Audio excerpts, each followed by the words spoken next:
Hello, this is Crime Story with Nonso on Linda EKG TV.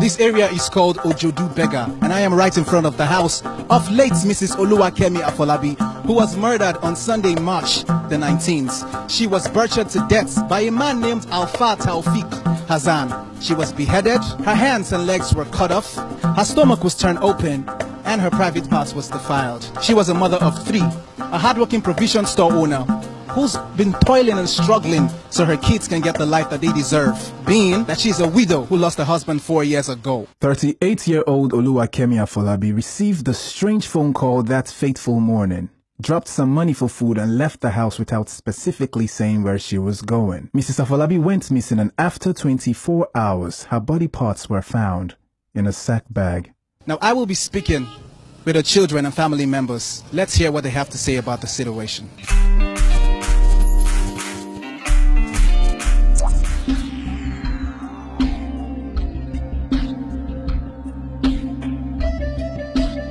"38-year-old Oluwakemi Afolabi has been struggling so hard for 4 years since the demise of her husband, just so these kids can go to school and have a better life. Unfortunately, that has snatched her away with the help of wicked people in this world."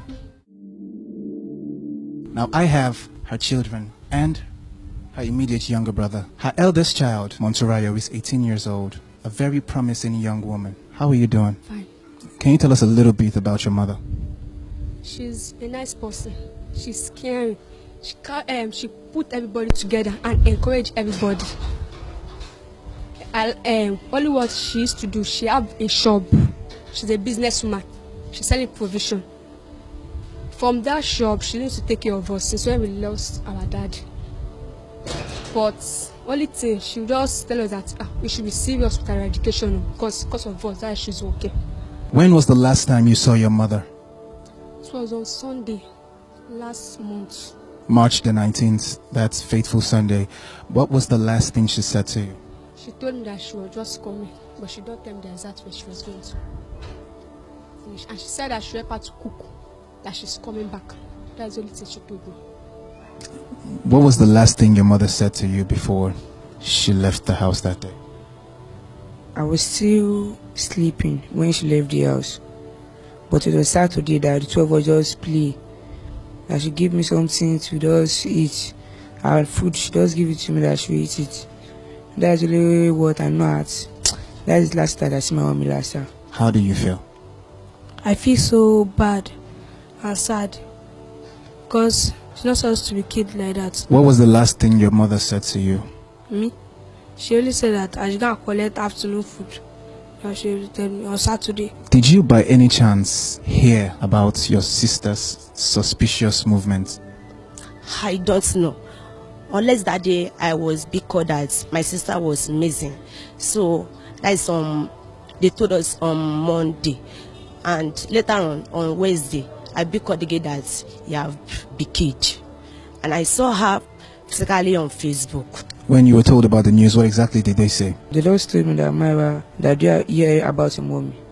She might not understand that mommy was missing that time. She was not talking, just tell me that mommy is dead already. So we went to go and check in the newspaper, so I just see her head, just her head with her hand and her heart. That's what I see in the newspaper.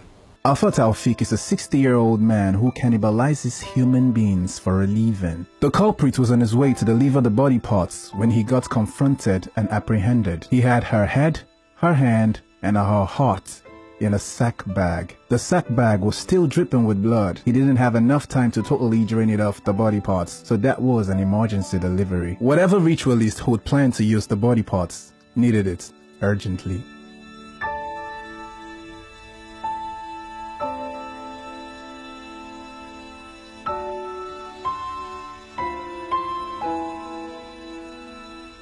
Your sister was butchered to death. Have you by any chance been allowed to see the body parts since that day? No, they have not give us any something to go and see her for that place. So I didn't know have police there do their work, but since that time, we not see the person. We not see the Bashad for that place. Did they give you any particular reason why they can't allow you see her body parts? No, they don't give me any particular something. They just told me that it's not yet for me to go and see her. So maybe do some investigation about it. So I don't say, okay, no one.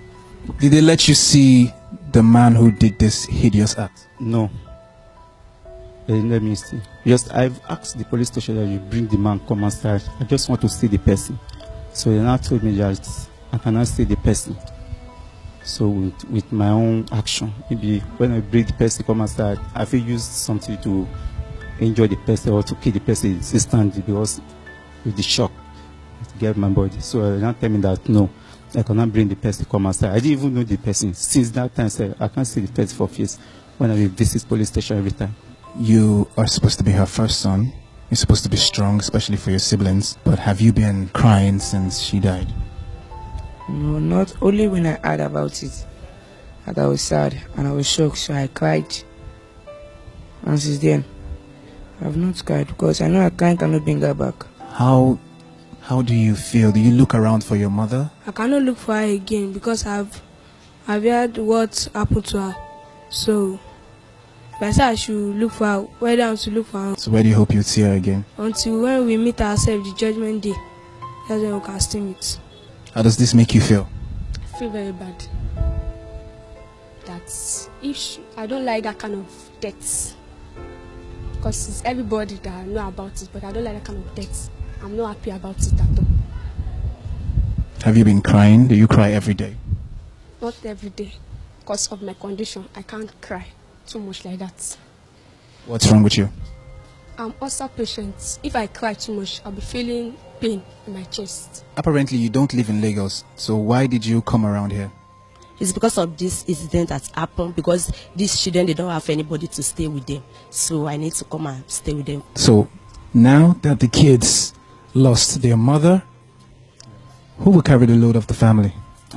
That's what I want. That's the reason why I'll be begging government to come and help my children, their children. So me, I don't get anything to do. I'm going to work right, but the work that I'm going to is not enough for me. So that is the why. Anyway, I'm a younger brother to the landlady of Mrs. Oluwakemi. So on Tuesday when I came back is when I heard about the incident. It was so touching. The woman is a very good woman. She's a very nice woman. You know, when I just heard, they said she did not come to the house on Sunday. And that is all I heard. And later on, they said they have seen her in the Alaroye newspaper. That is all. It's so painful. So painful.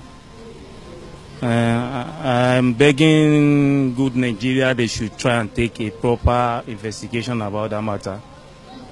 And let justice be done. It's been a 3-hour drive to Ikoga Badagry, one of our longest drives, on Crime Story. Now, I'm wondering to myself what late Mrs. Oluwakemi Afolabi came all the way here to look for. Such a sad event. We visited Ikoga and took a boat to locate the crime scene. That is, Alpha Taofik's murder house. Unfortunately, the place is still under investigation and sealed by the police. However the case may be, do ensure that you at least let one person know about your whereabouts, no matter how clandestine you fit your journey. Yes, as this story unfolds from its place of sorrow, pray for a safe tomorrow, because it might be your story or my story on Crime Story.